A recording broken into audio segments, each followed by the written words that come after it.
We can only see our records. Were there any red flags? No. Were there any maintenance red flags that had been put out by DGCA? We understand two show cause notices. I have seen this record for these aircrafts and the engines and the pilot record. There are some reports that say that June 3rd and June 5th, there were two show cause notices from the DGCA.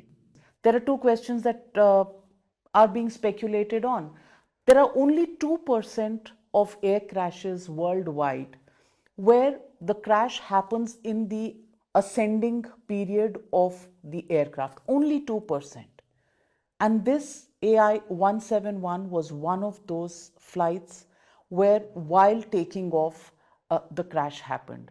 With such low data in terms of percentage probability, what happened? See, Navika, as I said, I am not an expert to be able to decipher this.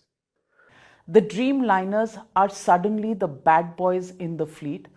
There have been whistleblowers in the past who have raised many questions about the safety norms followed by Dreamliners. We meet in difficult times at a time when this country has seen probably the worst air crash in recent times.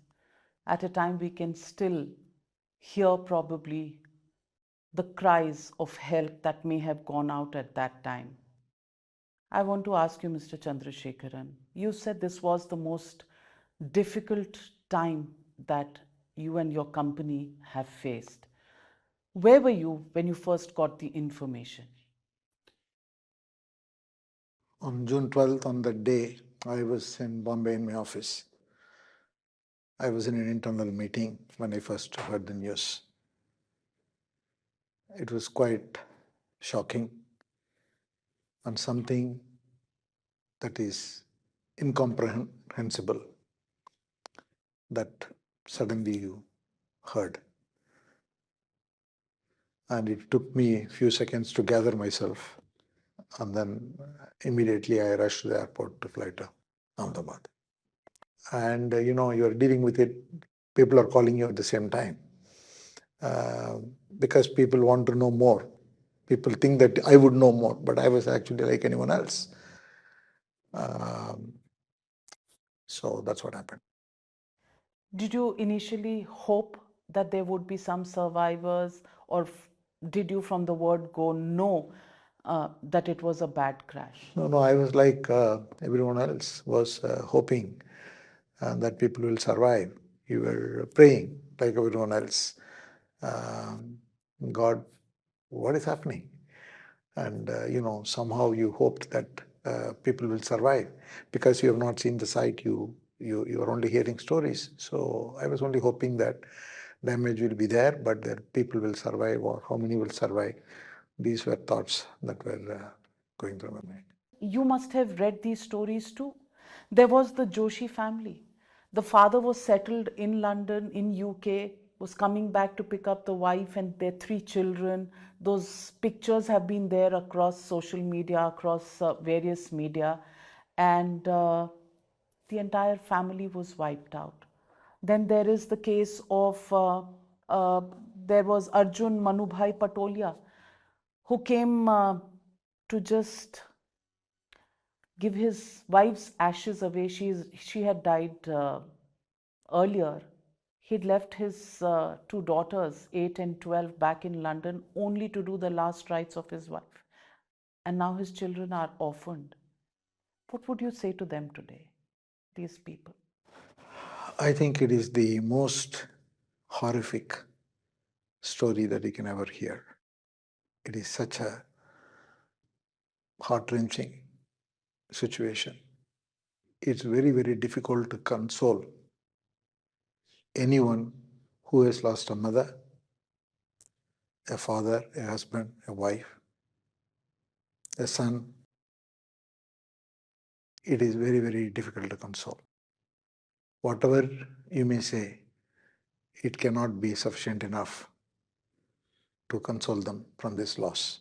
So all I can say is that I grieve with them as much as they do. And when I say this, I mean it for me and all my Tata colleagues. We just want to consider them as part of the Tata family for life. But there is no life. It is. They have gone. But the families that they live today, we just have to be with them. All we can promise is we will be with them and I will be with them. But it's very, very hard to console.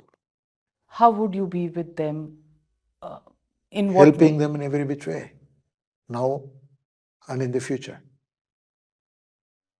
Those two young girls, 8-year-old and 12-year-old, what are they going to do without their parents, and how will the Tata Group be with them? So there are structures we want to put in place.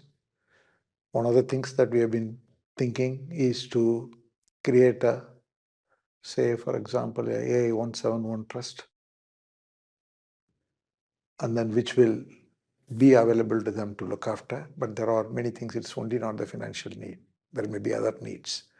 So you've got to think through and then create the trust and other functioning infrastructure so that we can be with these families. Some will not need any help, some will need some kind of a help, some will need emotional help. We don't know. We have to find this out.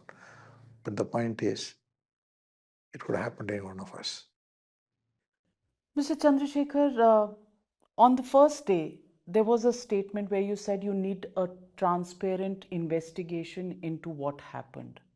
I want to ask you, where have you reached with that probe? Because there would be one Tata investigation apart from the other investigations. So, what have you found so far? See, this is a crisis or a tragedy of a gigantic proportion. It has affected everybody. Yes, the families are affected, but the whole country is affected in a manner of speaking. There is a lot of fear, there is a lot of anger. I can understand that. Personally, I have also traveled a lot. In my life, I used to travel 200 days internationally a year for 20 years. And I have faced flight diversions, flight cancellations, all kinds of issues. And every time one small thing happens, you get affected. And this I can understand what is the level of fear that would have set in. So everyone wants to know what happened.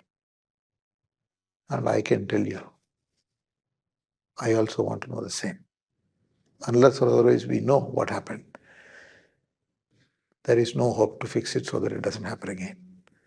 At any stage, have your people raised safety concerns on the Dreamliners to you? See, practically speaking, there has never been a safety concern raised because Dreamliners have been operating globally for a very long time, from I think 2008 or 2009 or something like that. And R&D also procured them much before You bought Air we India. bought Air India. So it was bought most of these. I think when we bought Air India itself, we had 27 Dreamliners. And then we got additional 6 through Vistara. But you must be aware of the fact that this is not only something that is surfacing now. The United States, the FAA, is investigating into some of these charges that have been made by former staff of Boeing. I want to ask you, the Federal Aviation Administration is looking at some of the exposes made by Sam Salepur, and then there has been John Barnett, who's raised some concerns, now late John Barnett, and they've said that these concerns did exist in the Boeing aircraft. See, these are things that are being dealt with the investigative agencies in the US. But overall, 787s have been flying for a very long time. And in Air India, it has been flying 787 for a long time. And now we have to wait for the investigation. The investigation, if it throws up that 787 there's an issue, then we take a call.